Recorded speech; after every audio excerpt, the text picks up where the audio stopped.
জ্বালানি তেলের মূল্য সারা পৃথিবীতে বৃদ্ধি হয়েছে। বিষয়টা এরকম না যে বাংলাদেশ একটা বিচ্ছিন্ন পদক্ষেপ নিয়েছে। পৃথিবীর বেশিরভাগ দেশে পেট্রোলিয়াম পণ্যের মূল্য ব্যবস্থাপনাটা স্বয়ংক্রিয়।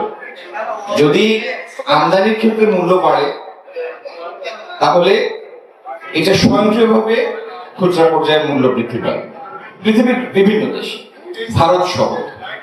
সুতরাং আপনি আশপাশের যতগুলি দেশকে রেফারেন্স হিসাবে নেবেন, প্রত্যেকটা দেশ জ্বালানির এই অস্বাভাবিক মূল্য বৃদ্ধির ভূমিকা সহ্য করতে না পেরে পাইকারি এবং খুচরা পর্যায়ে মানে পক্কা পর্যায়ে মূল্য বাড়াতে বৃদ্ধিতে বাধ্য হয়েছে। এবং উন্নত দেশগুলি যেগুলি, সেখানে মূল্যের অভিজ্ঞতা, মূল্যের বৃদ্ধি স্বয়ংক্রিয়ভাবে রিটেল স্টেজে কাজ করে, স্বয়ংক্রিয়ভাবে। যেমন মার্কিন যুক্তরাষ্ট্রে, সেখানে অবশ্য স্টেট টু স্টেট ভেরিয়েশন আছে মূল্যের ট্যাক্সের কারণে। এই ইরান, আমেরিকা, ইসরায়েল এবং ইরানের যুদ্ধ বা সংঘাত শুরু হওয়ার আগে অনেক স্টেটে তেলের মূল্য ছিল গ্যালন, মানে গ্যালন বলতে 4.5 লিটারের গ্যালন $2.90, $2.80।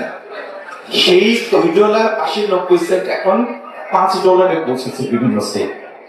তো সেই তুলনায় বাংলাদেশে যে ডিজেলের মূল্য ছিল 100 টাকা পার লিটার, সেটা বৃদ্ধি করে 115 টাকা করা হয়েছে। এবং এই মডেস্ট ইনক্রিজের কারণই হচ্ছে যেন এটার কারণে মূল্যস্ফীতির সৃষ্টি না।